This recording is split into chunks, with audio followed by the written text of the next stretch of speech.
أعوذ بالله من الشيطان الرجيم. بسم الله الرحمن الرحيم.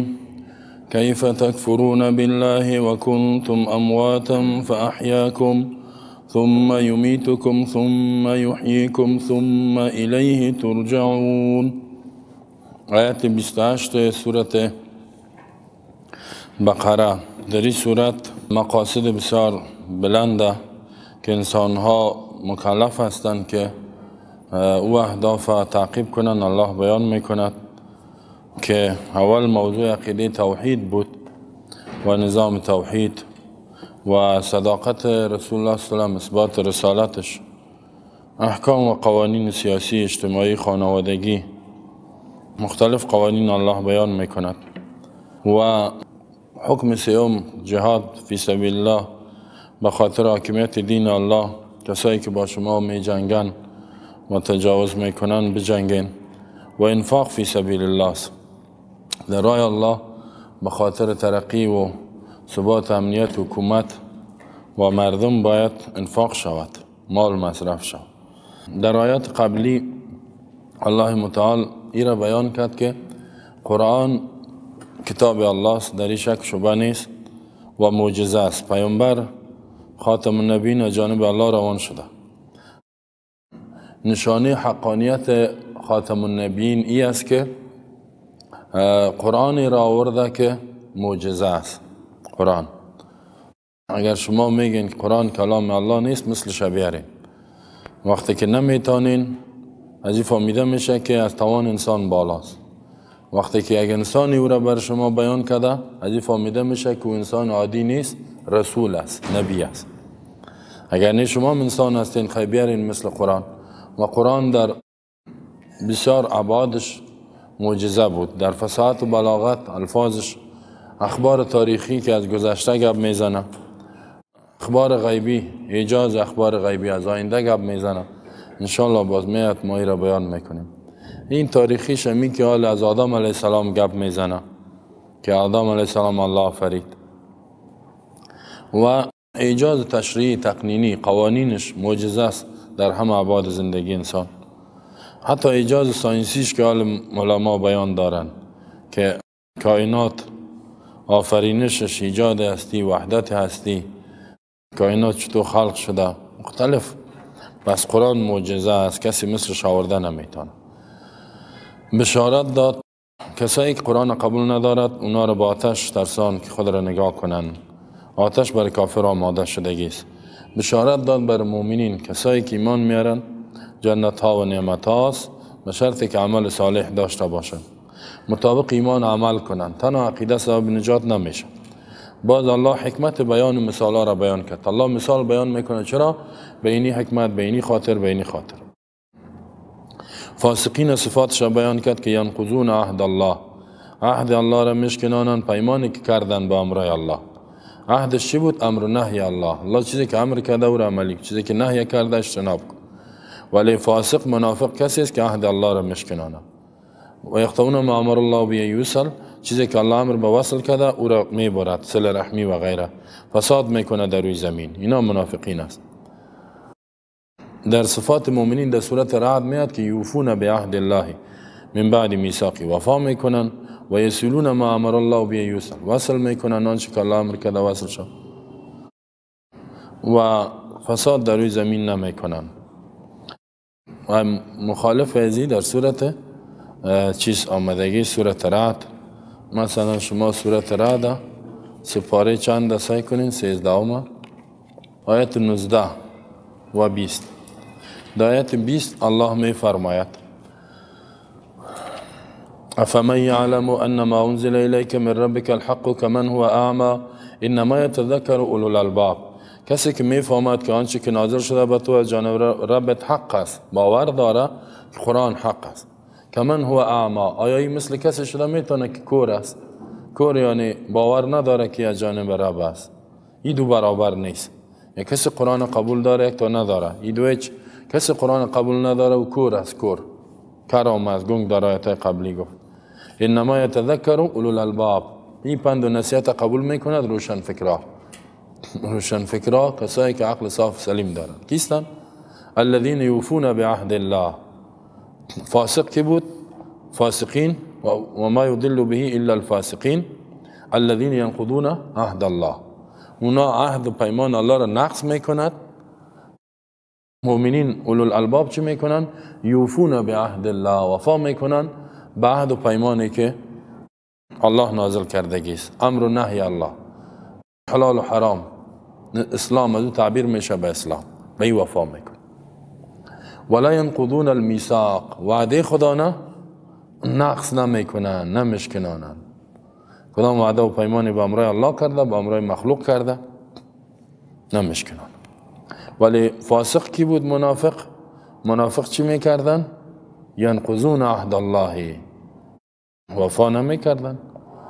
و دیگه خب دیگه این مؤمنین دیگه صفتش چیه؟ والذین یصلون ما امر الله به ان یوصل، وصل میکنن آنچه که الله امر کرده با وصل شدنش که انجام بدین. فرض از فرایض است، صله رحمی از خویشاوندی، اینا وصل میکنه. منافق فاسق چی بود؟ یقطعون ما امر الله به ان یوصل. چطور مقایسه ای الله بیان میکنه. و یخشون ربهم، میترسن از رب خدا، از عذابش. و یخافون سوء الحساب، و میترسن از بد حساب. دیگه صفاتاشون هم بیان میکنه. والذین صبروا ابتغاء وجه ربهم، صبر میکنن به خاطر رضای الله. و اقاموا الصلاة، پابندی میکنن به نماز. و انفقوا مما رزقناهم سرا و علانیة و یدرؤون بالحسنة السیئة اولئک لهم عقبی الدار جنات عدن يدخلونها ومن صلح من آبائهم وازواجهم وذرياتهم والملائكة يدخلون عليهم من كل باب. هنا ولی منافقین مفسدین گفت که ینقضون الميثاق و یفسدون فی الارض، فساد میکنن. مؤمن نمیکنه فساد. آل دیات کیف تکفرون بالله، چگونه انکار میکنین و شرک میکنین بالله به الله و کنتم امواتا، در حالی که شما مرده ها بودین، وجود نداشتین، عدم بودین. فاحیاکم، الله شما را حیات داد، زندگی داد. ثم یمیتکم، بعد از حیات دنیایتان میمیراند، شما را مرگ میارد دمی دنیا. ثم یحییکم، باز زنده میکند شما را در قیامت. ثم الیه ترجعون، باز بخواست به طرف الله بازگشت میکنین. پس میرین به طرف الله. بعد از اینکه زنده شدین به طرف الله در میدان حساب میرین، استاد میشین پیش الله. الله به امرایتون حساب میکن. پس در اینجا الله نعمت بیان میکند، نعمت وجود، نعمت حیات، نعمت حیات بر بیان میکند که چه قسم شما شرک میکنین به او ذاتی که هیچ وجود نداشتین. الله شما را پیدا کرد. واقعا ما شما 60 سال پیش، 70 سال پیش هیچ کدام ما نبودیم. 80 سال پیش هیچ کس نبوده در این جمع، نه؟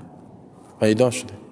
چه قسم از این توضیحات میگه شما از این توضیحات انکار میکنین و یا شرک میکنین، شریک میکنین به امرای توضیحات در عبادت و اطاعت دیگه کساره، در حالی که نبودین. الله حیات داد، وجود داد براتان. یعنی نکنین. کیف تکفرون، چی دلیل است؟ چی عذر دارین شما؟ هیچ کدام دلیلی ندارین. تعجب است به شما انسان ها. الله میگه کفر میکنین از این توضیحات که وجود و حیات برات داد، وجود نداشتی. در سورة الدهر الله میفرماید که هل اتى على الانسان حين من الدهر لم يكن شيئا مذكورا. بدون شک قد اتى، هل بمعنی قد، بدون شک آمده بود علی الانسانی، به کل انسانیت، حین من الدهر، یک زمانه، یک وقت از زمانه، لم یکن، نبود انسان، شیئا، یک چیزی که مذکورا یادش میشه. کسی یادش کنه؟ هیچ وجود نداشت. باز الله آدم پیدا کرد. انا خلقنا الانسان من نطفه امشاج، ما انسان آفریدیم از نطفه که خلق میشه با مرد و زن، نه به تلیه امتحان میکنیم. فجعلناه سمیعا بصیرا، ما برازیک گوش دادیم شنوایی و قوه چشم دادیم بینایی. ما و شما چقدر ناسپاس هستیم، هیچ وجود نداشتیم. با نطفه بودیم، باز خون بسته در رحم مادر شدیم، بعد از اون توتی گوش شدیم. امی اولت هم باید یاد کنی. خب بعد از اون چیم؟ خستخان، باز استخوانا، باز الله وجود داد در رحم مادر. 4 ماه بعد الله روح انداخت در داخل رحم مادر که اونجا اکسیژن داخل کردن مشکل است. الله رزق و نان همه چیز داد، تو را حیات داد. 5 ماه دیگه اونجا بودی، 6 ماه دیگه باز الله بیرونت که طفل هستی. مادر الله مهربان سرت ساخت که تو را حفاظت کن. میتونست که اونجا بمری، حالا جوان شدی کلان شدی. حالی که جوان شدی و کلان شدی سرکش شدی. چرا سرکشی میکنی؟ خدا بشناس.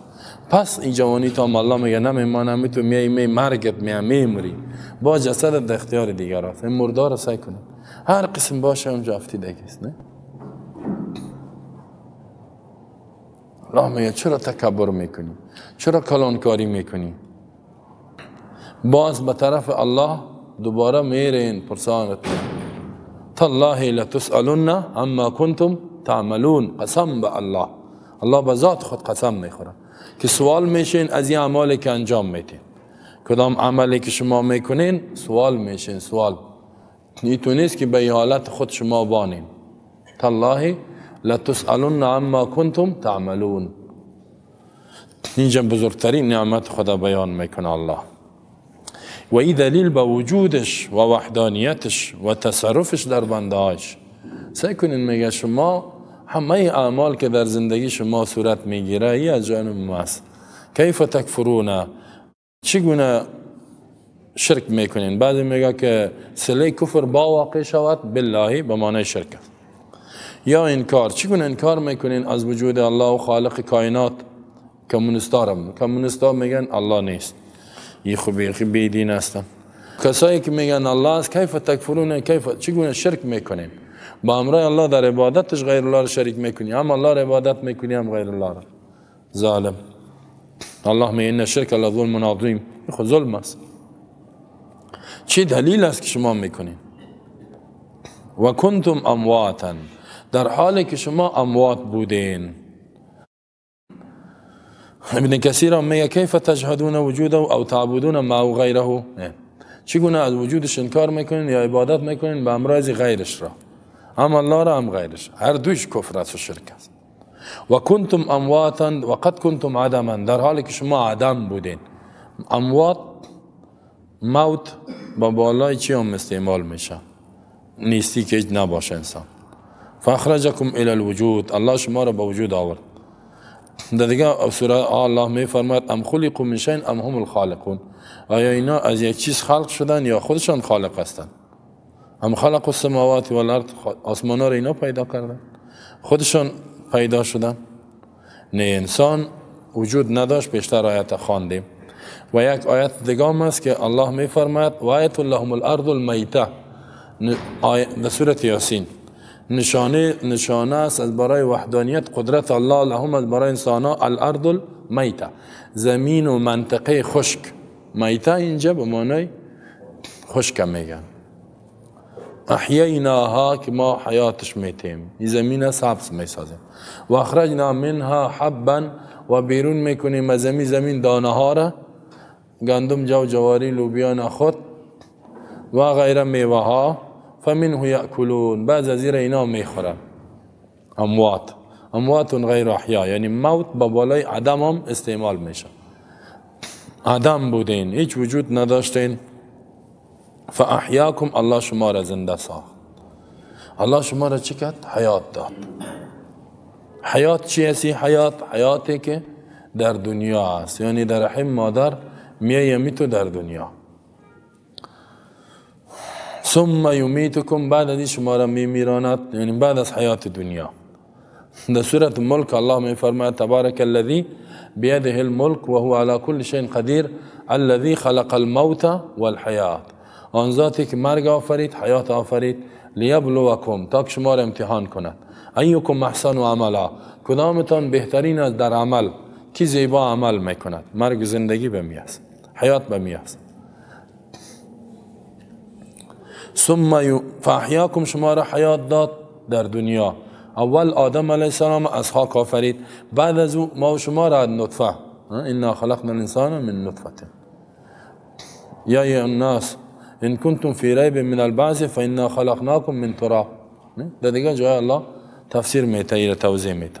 اگر شما شک دارین در قیامت ما شما را از خاک پیدا کردیم، ثم من نطفه ثم من علقه ثم من مضغه، بعد نطفه و علقه میتو سورت حج و سورت مومنون که ببینید. این اینجا حیات دادتان شما را اولش با ثم یمیتکم، بعد از این ثم به زمانه یک چند وقت تیر میکنین، بعد در جوانی بعد پیری ثم یم با مرگتان میاد میراند شما را الله، سر به خود نمیمری الله مرگ میاره با بالای. و ما کان لنفس ان تموت الا باذن الله، هیچ نفس نمیتونه که بمرد مگر به اذن الله، با حکم الله، به اجازه الله، با فرمان الله میمری کتابا مؤجلا، وقت معین. سر به خود نمیمریم ما، حیات ما به اختیار خود ما نیست. باشه ما چقدر تمدیدش میکنیم، هر کدام ما یقین که 1000 سال تیر شد میگیم نه کم دراز کرده بود، دراز کرد، نیست به اختیار ما. مرگ ما به اختیار ما نیست. ثم یمیتکم، باز میراند شما را الله. ثم یحییکم، وقتی که مرگ آورد با بالای ما الله، بعد از چی میکند که مردیم. ثم یحییکم، بعد از این مرگ که مردیم در قبر اینا چند وقت می باشیم یا در زیر زمین، حیات زنده میکند الله شما را.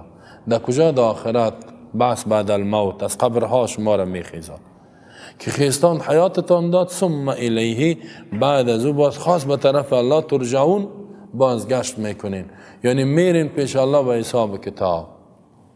یوم یقوم الناس لرب العالمین، پیش رب العالمین استاد میشه و از ذره ذره اعمالتان پرسان میکنه. این آیت مثل از این آیت است. مفسرین میگه عبدالله ابن مسعود و غیره که ربنا امتنا اثنتین و احییتنا اثنتین فاعترفنا بذنوبنا فهل الی خروج من سبیل. در روز قیامت چی میگن؟ امتنا اثنتین، مرگ آوردی 2 مرتبه، یکیش نبودیم، بعد دنیا آمدیم، باز مردیم، بعد از حیات یک مرگ، پیش از حیات اونم کنتم امواتا که وجود نداشتی. امتنا اثنتین و احییتنا اثنتین، حیات دادی 2 مرتبه، کدام است؟ حیات دنیا و حیات آخرت.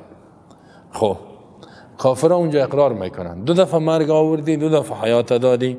خب چی میخواین؟ فاعترفنا بذنوبنا، حالا با گناه ما اعتراف کردیم. کافرام حالا اعتراف کردیم، میگه فهل الی خروج من سبیل، از کدام راه بیرون راه که از آتش برایم؟ الله میگه وجود ندارد، حال جای شما در آتش است. آخرت روز توبه نیست که اونجا توبه و پشیمانی کنیم. هیچ توبه خواسته نمیشه، نه ایمان قبول است نه دیگه. پس در اینجا عبدالله بن مسعود میگه اینمی 2 حیات، یکی که نبودین باز. مثلا از عبدالله بن عباس عطا روایت میکنه کنتم امواتا فی اصلاب آبائکم، در پشت پدرایتان، لم تکونوا شیئا، هیچ چیز نبودین، حتی خلقکم، تا اینکه شما را آفرید. ثم یمیتکم موتة الحق، مرگ حق میاره. ثم یحییکم حین یبعثکم، وقتی که شما را دوباره زنده میکند. باز میگه قال هی مثل قولی تعالی امتنا اثنتین و احییتنا اثنتین، یعنی مثل این میاست. یکم تا ازی گرفته اثبات عذاب قبر کرده ولی صحیح نیست. خب این طور میگن که این بسیار ضعیفه، این طور روایت از صحابه هم نامده. خب ضعیف روایت است. این طور میگن کیف تکفرون بالله و کنتم امواتا، چگونه کفر میکنین در حالی که شما مرده ها بودین. فاحیاکم، میگه شما را زنده میکرد الله در دنیا. ثم یمیتکم، بعد میراند شما را. ثم یحییکم فی القبر، بعد قبر زنده میکنه، عذاب میته. ثم الیه ترجعون، بعد پس به طرف الله در روز قیامت بازگشت میکنه، دوباره زنده میکنه. ولی اینطور یک تفسیر کسی صحابه سلف نکرده، یکم تا گفته ضعیف است، بلکه اصل است که اونمون موت که هیچ وجود نداشته، باز حیات آمد، با مرگ در دنیا، با زنده شدن در قیامت و به طرف الله رفتن. هرچه عذاب قبر دیگه دلایل است، دیگه دلایل میاد در قرآن است، در حدیث است، در قرآن است، در حدیث است که الله بیان میکند یثبت الله الذین آمنوا بالقول ثابت فی الحیات الدنیا و فی الاخره. اون آیات ها میاد دیگه، احادیث متواتر است. والذي خلق لكم ما في الأرض جميعا ثم استوى إلى السماء فسواهن 7 سماوات وهو بكل شيء علیم. اول نعمتی بود که الله بر شما وجود داد، حیات داد، چشم گوش، چقدر نعمت. دوم نعمتی که زمین بر شما آماده کرد. سعی کنین این زمین خاص الله آن ذات است خلق که آفریده لکم برای منفعت شما انسان ها ما فی الارض جمیعا، تمام آنچه که در زمین است جمیعا، همگی، همش به منفعت شماست. این کی پیدا کرده این زمین ها؟ الله میگه الله خاص الله پیدا کرد.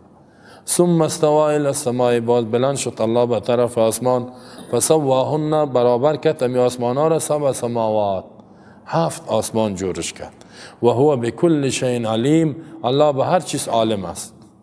یعنی دوم نعمت میگه یاد کنین. چرا کفر میکنین، شرک میکنین؟ ذاتی که بر شما زمین آفرید و زمین به منفعت شما جور کرد، نباتات، نعمتات، چقدر زمین. 2 روز الله سر زمین، در 2 روز میگه ما ای را آفریده. 2 روز الله کار کرده سر زمین، این زمین بر شما جور کرده. 2 روز هم آسمان ها. 2 روز خود ماده زمینه، 2 روز جورش کرد بر زندگی. بر زندگی اگر سیاره زیاد است، نه در دیگه سیاره ما زندگی کردن نمیتونیم. در سورت اعراف هم الله میفرماید که ما می زمین بر حیات بر شما جور کردیم. امیره دیگه جایی نیست، این بر شما جور شده و آسان است. و باز انسان هم دمیجه پیدا کرد. در ازی بسیار کار کرده الله، توجه کرده. و هو بكل شيء علیم. الله خب آسمان ها را برتان پیدا کرد، زمین بر شما پیدا کرد. او خاصه که زمین و منافعش پیدا کرد، بارانش هم میرمه. این ذات عبادت به اطاعت شما قانونش، یا کسایی که هیچ چیز نیستن؟ خدا پیدا کردن نمیتونن، اولاد خدا پیدا کردن نمیتونن، یک دانه گندم از زمین بیرون کردن نمیتونن. کی عبادت شود؟ کی اطاعت شود؟ به کی رکوع سجده شود؟ تعظیم کی شود؟ عقلم میگه که امی ذات. پس مشرکین چی هستند؟ بی عقل هستند، بسیار ظالم جاهل هستند، کافرای بی دین. خب ناسپاسی الله را میکنن. پس باید عقل انسان هم میگه که مستحق عذاب آتش، این ظالم ها باید آتش برن. این نعمت ها را میخورن و کفر میکنن و شرک میکنن. خب اینا نسای کنین در این آیت الله میگه خلق لکم ما فی الارض جمیعا. اول یک چند موضوعات بسیار گپا داره آیت. سورت حامیم سجده را سعی کنین، در اونجا الله ای را توضیح دادگی است. امی آیت ها تفسیر کردگی است. ما شما گفته بودیم که بهترین تفسیر چی است؟ قرآن به قرآن. خب سورت حامیم سجده در سپاره 25 یا 26 است.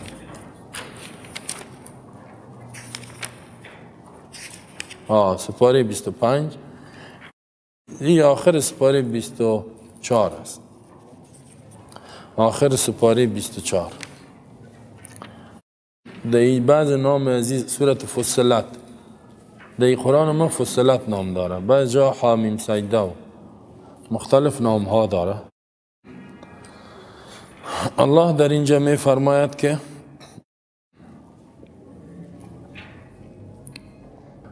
آیت 9 سعی کنین آیت 9 را. قل اینکم لتکفرون بالذی خلق الارض فی یومین وتجعلون له اندادا ذلك رب العالمین وجعل فيها رواسي من فوقها وبارك فيها وقدر فيها أقواتها في 4 أيام سواء للسائلين ثم استوى إلى السماء وهي دخان فقال لها وإلى الأرض ائتيا طوعا أو كرها قالتا أتينا طائعين فقضاهن 7 سماوات في يومين وأوحى في كل سماء أمرها وزينا السماء الدنيا بمصابيح وحفظا ذلك تقدير العزيز العليم. از آیت 9 تا آیت 12 یعنی تفصیل کردگی الله. شما که قرآن تلاوت کنید که باز گفتیم این سوره را بکش، عاجل میکشید. بین بعد از یک سپاره کم از کم بخوانید، 2 بخوانید، یک امیر اعلاناتی. خب تا که زنده هستین تلاوت هم کنید، قرآن بخوانید، پیش خودم بخوانید. خب باز میفهمین در کجاست. قل بگو ای پیامبر امی انسان ها را اینکم آیا شما کافران مشرکین لتکفرون کفر میکنین انکار میکنین شرک میکنین بالذی به او ذاتک به او ذاتی که به او قدرت خلق الارض که آفرید زمین را فی یومین در 2 روز در 2 روز زمین الله پیدا کرد و تجعلون له اندادا جور میکنین از برای الله شریک از پیش خود مقرر میکنین این را اطاعت کنی قانونی است گای پارلمان گای انسان گای رهبر گای پیر گای سنگ گای چوب بت مختلف مخلوق شریک میکنین ذالک رب العالمین اینمی که زمین در 2 روز پیدا کرد رب العالمین است این معنای رب العالمین ما گفته بودیم که در جای مختلف میاد که زمین در 2 روز پیدا کرده کسی تابال ادا کرده که ما یک کور پیدا کردیم نه غیر از یک ذات ادا کرده که الله دیگه هیچ کس در دنیا تابال ادا نکرده الله میگه که ما در 2 روز زمین پیدا کرد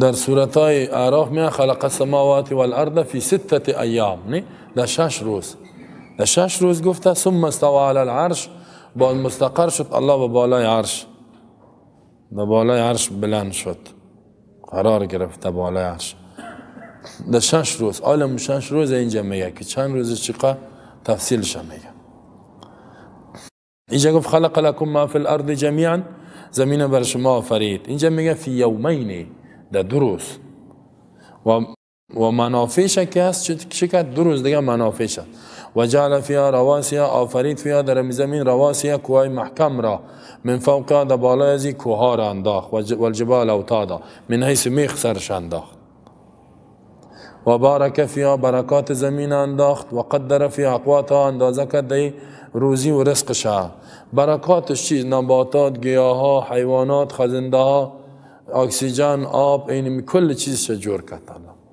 یه خودگاه سیاره را ببینی خوش کسی چیز وجود نداره نه این را الله سرش کار کرد جورش کرد در چند روز دیگه ای رزق و حیوانا و اسباب زندگی را در جور کرد در چند روز دیگه فی 4 ایام یعنی در 2 روز دیگه 2 روز و دو یعنی 4 روز در 4 روز مکمل زمین بر زندگی آماده کرد سوال لسائلین برابر است از برای سوال کننده در 2 روز زمین در 2 روز چیزش پیدا شد ثم استوى الی السماء باز قصد کرد بلند شد به طرف آسمان یا آسمان وجود داشت تا که در آیت قبلی ما شما سورت بقره میگه ثم استوى بلند شد به طرف آسمان جورش کرد این چه قسم آسمان بود آسمان بالفعل نبود بالقوه بود و هی دخان یعنی اینجا میگه گازات بود گاز بود الله اول عرش و آب پیدا کرد از آب گازاتش به طرف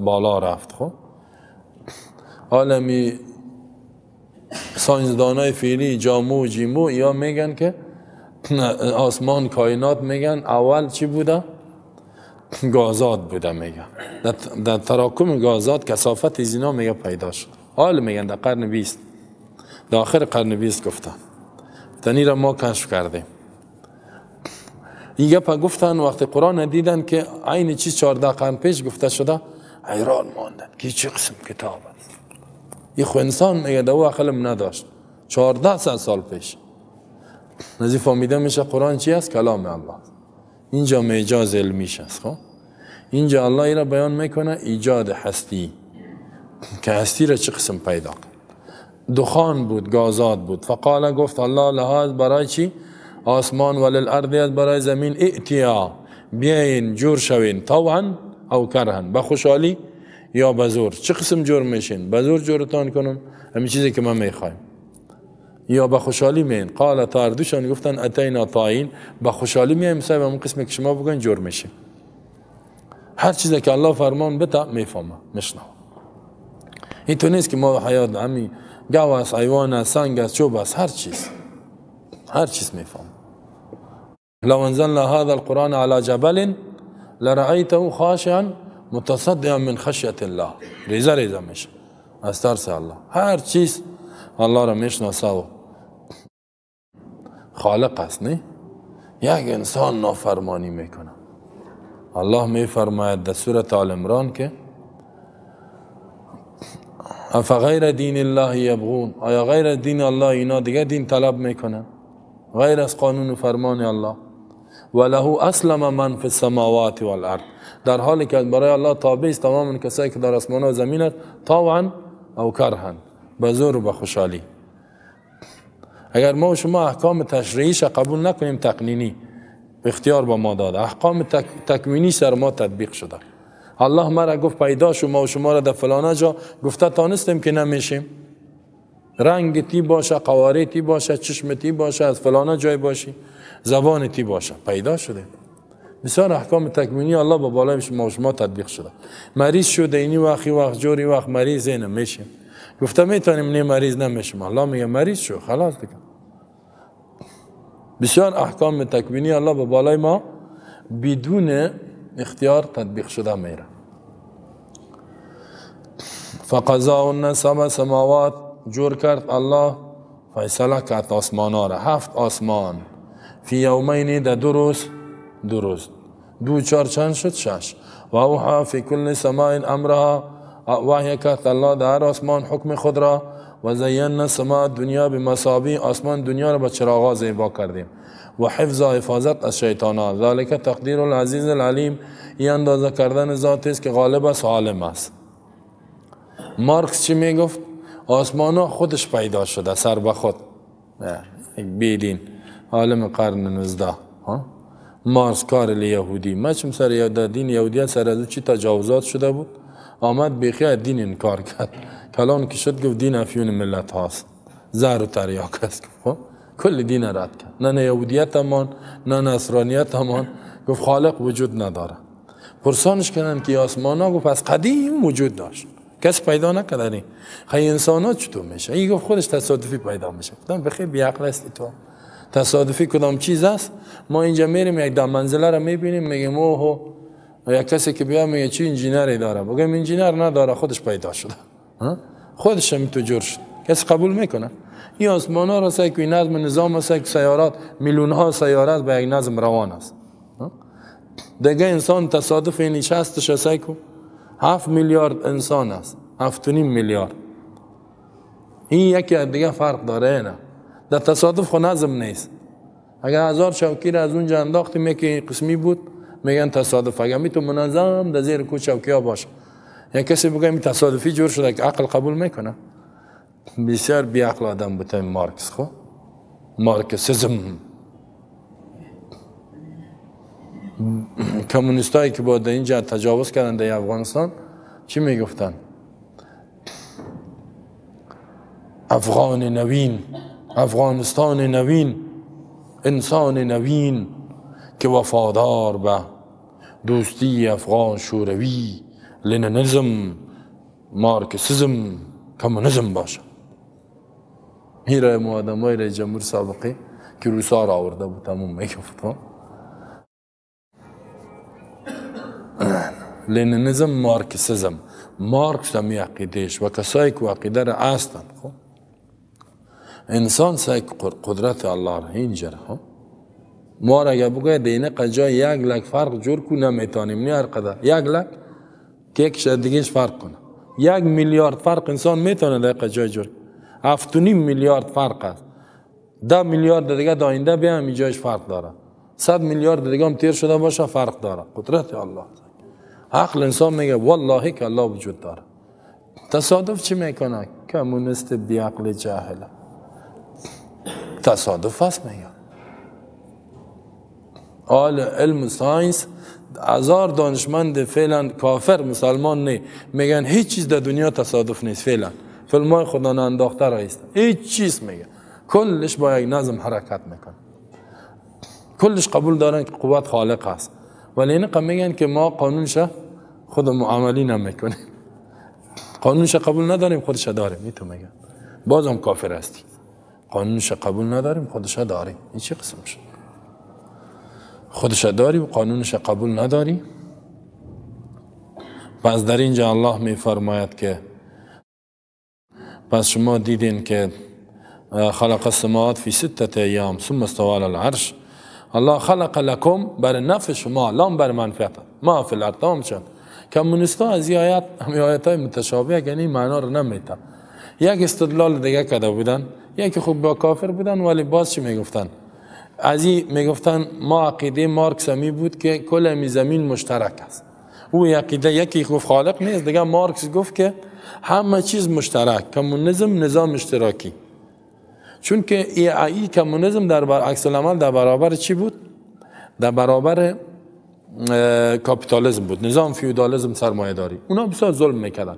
16 سال سر یک کسی کار میکرد 5 روپیه میداد، به ما اندازه که یک نان بخره، گشنگی سیرم نشه. بسیار ظلم میکرد. من حیث برده همی کارگرها بودن، کارگر و کارفرما. اینا خیستن اونجا گفتن میخواین که ما میخوایم که زندگی اقتصادی شما را مساوی کنیم. زنده باد کمونیسم، اقتصاد، مساوات اقتصادی، کار به اندازه توان، مصرف به اندازه ضرورت. کارت به اندازه توان، مصرف هر قدر که میکنی داده میشه. تا وقتی گفت رئیس جمهور پلو گوش خوردن نمیتونه که چپ راستی و دیقان نخوره. او مردم گفت که بخی سون یک دیگه سعی کردن، گفتن ولی خواب میدیدیم، این خوابای ما اگه با چطور کنیم؟ گفت میفهمین چطور میرسین به یه اهدافی است که کل اقتصادش یک قسم میشه. کار به اندازه توان، مصرف هر قدر که میکنی برای داده میشه. اوه ولی چقدر خوب. مثلا توان ما 4 ساعت کار است، کل مصارفم داده شوه.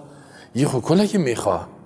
یه اصلی شعارهای خیالی بود. خب خیال بود ولی مردم فریب دادن. مردم گفت چطور کنیم که به می هدف برسیم؟ سعی کنین کمونیسم. خب گفت 3 چیزا شریک کنین. زمین شریک، زمینای شخصی تان بیارین، گفت به اجتماع بتین، اجتماعیش کنین. باغای شخصی را بیارین، خانه‌های شخصی را بیارین. خب اجتماعی چی؟ اجتماع پیشکی، اجتماع خو اینجا یک لگ نفره. با کل گفت نه دولت در اصلش باز نماینده تان دولتیش کنین. خب زمین ما دولتی شو، خانه ما دولتی شو، باغ ما دولتی شو. ولی موترا دولتی، زر پول تانم دولتی، پول شخصی گفت نه کلش دولتی. خب پول هم دولت دیگه چی؟ گفت زن هم دولت چی کنین؟ دولتی شریک. زن شریک گفت زن شخصی نباشه. گفت شخصی گفت خوب نیست دیگه، مشترک باشه. مردم جمع شد فکر کرد، گفت ولی دوزی کده نمیتونیم. زن اگه بگوی شریک کو میگریزیم ما. گفت بیاین خیلی زن نکنیم، همی زمین و پیسه را شریک کنیم. گفت سعی این کار را میکنیم به شرطی که در اهداف برسیم. این کمونیستایی که در روسیه رفته بود حتی آمده بودن این گپا را گفته بودن. تو استغفرالله به زبان نمیه، یعنی گفته شده. که نفهمد زن نداشت. پدر مادرش گفته بود بچه‌م برای تو یک زن بگیره میتو؟ گفته بود پدر جان زن خدا خانه ما است، چی میکنی دیگه زن میگیری؟ گفته بود کی است؟ گفته بود اینا مادرم است، خواهرای من. گفته بود چی؟ گفته بود اینمی با ما کفایت میکنه. ای کافر بیدین سوتره گرفته بود. یقه کافر شدی؟ همین تو گفته بود. چون که بر از اوی فکر داده شده بود که زن شریک، همین مادرم گفته بود هم به تو باشه هم به من. نه کفر. حالا چی میگن؟ دعا کنین که روسیه بیاید بخیر قوی شه. روس یعنی تو آدم هست. خب روسی تو کافر هست. گاهی میگه دعا کنین چین بیاید، گاهی میگه روس بیاید، گاهی میگه کافر و کافر. فقط بگوی که هیچ همی خود ازی هیچ انسان نیست. همیشه غلامی، همین فکر غلامی بردگی در رگ رگ مردم اکثریتش جای گرفته. گاهی میگه دعا کن کافر بیاید، گاهی میگه او کافر بیاید. گمش که میگه امریکا با ما خدمت نکرد، امو روز چی خدمات کرده بود؟ نه سعی که میگه مکرویانا را سرکایش 1 متر بود تا بالا امو سرکا. ما ناق کتم روسا میگه جنگ کردیم نفهمیدیم. والا همین تو میگه بسیاریش از جهاد خود پشیمان است. یقین کنی ناق میگه جهاد کردیم. نه ددانی ازی اجدا رفتیدیم. میگه این خون خور است، این تو میکشید که خونت نبرایه. این تو میگه قسمی میکشید که خونت نبرایه.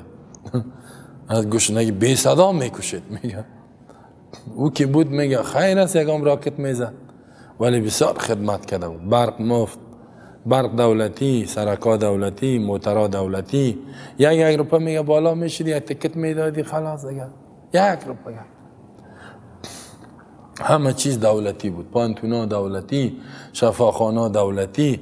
این بیدین آمد میگه کلش خصوصی ساخت، پانتون خصوصی، مکتب خصوصی، شخصی، ها، شفاخانه خصوصی، موترای سرویس گم شد میگه 10 روپه و 15 روپه شد. سایکو این ظالمه همو بیا فقط بگه که 24 ساعت دو فکرشان داشت کم میشن، اشکم در کجا سیر میشه، کی اشکم سیر کنه اونمو بیایه یک کمی چرب باشه اشکم میشه. این مردم بیخی اشکم پرست شدن. اکثریت مردم من در مجلس ها که میشنم گاهی میگن روس قربانشم، گاهی میگن چین قربانشم، گاهی میگن امریکا شم، هیچ یک مسلمان نمیگن، یک مسلمان من نشنیدیم. باز میگه خدمت کردم. چی میگفتن؟ میگفتن خلق لکم، خو زمین مشترک، این مشترک چرا؟ میگفت الله میگه پیدا کردیم لکم برای کل شما، آنچه که زمین جمعیاً این زمین مشترک است. میگه خدا میگه مشترک، تو میگه میای شخصیش میکنی. این تو استدلال میکنه در حالی که این گپ نیست. او بیعقل برای منفعت هر فرد تان این حالی چطور میشه که کاربار هر کس زمین میخره کار میکنه. ولی یا خواستن که اقتصاد مساوی کنن، یقین کنین زمین های مردم گرفتن دیگه و دیگه را که باشی تو میکنیم. چی کردن؟ کل چیز دولتی شد. بعد مردم جیره خور شد. مردم که گفت خانه بته نه، وزیرا و اینا موتر، خانه، نان، پلاو، هرچی چپ راستی همون چپ راستی، حتی نانشان جیرگکی شد. یک روز دو روز پشت کوپون و مغازه کوپون استاد میشدن که یک بوجیارد بگیرن. بعد از او باز گفت که اگه اینی عقیده ما قبول میکنی نان میتم، نمیکنی نانم نمیتمت. زمینم نداری، نانم دولت بتا، اینا لگه تابیش نشی خود نان نمیتید میموری از گشنگی. ای تو کار کرد، ای تو ظلم کرد. تمی لینن حکومت گرفت در سال 1917 در قرن 20 حکومت گرفت. از تزار شوروی هم شاه داشت، شاهی بود. حکومت گرفت چنان ظلم کرد، حتی اطفال از مادر جدا میکردن که ایره شیر نتا دیندار تربیهش نکنه، بی خدایی را میفتن خدا نیست. یکم اطفال که تربیه میکرد نان میگه برش میورد مسلمان ها را، میگفت این نان کی برات داد؟ میگفت خدا. یک سلیده بیخ گوشش میزد. خدا؟ امیر کی آورده؟ عقل داری یا نه؟ با میفیره خدا آوردی. خیلی چو تو خدا میگی؟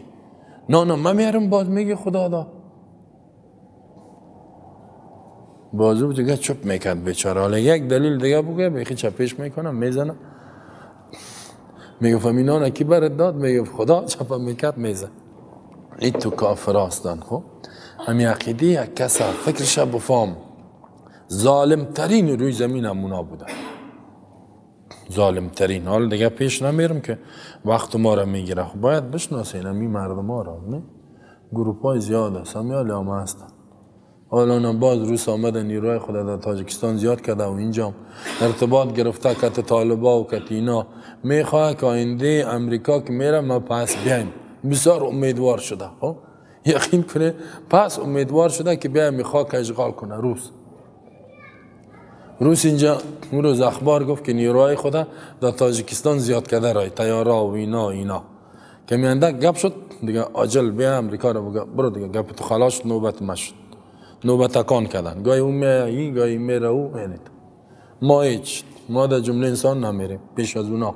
حالا خودش میگه که طالبا تماس برقرار کردیم، جور میگه که ما میگه خب که جور آمد با چی میکنی؟ میکشه میدیگه برن ما خود ما میفهمیم خاک ماست. میگه این نزدیک ماست. امریکا رو میگه بسیار پیش آمدی، برو پس در خاکت برو، این جربان به ما و شما هم دیگه اینجا کسی نداریم که بگه نه این مملکت صاحب داره. این مملکت صاحب میگه نداره. یا میگن گمش که مقصد ما را نان بته، قدرت بته، چی او باشه تو پیش ما یک قسمه. مقصد ما در ریاست جمهوری باشیم میگه دیگه ما کار نداریم. دلت بلاده پس تو هم کافر هستی و هم ما میگه غم مشکم هم میخوریم، مشکم ما را کی نان میته؟ اونه که تو ما هستیم. قدرت نان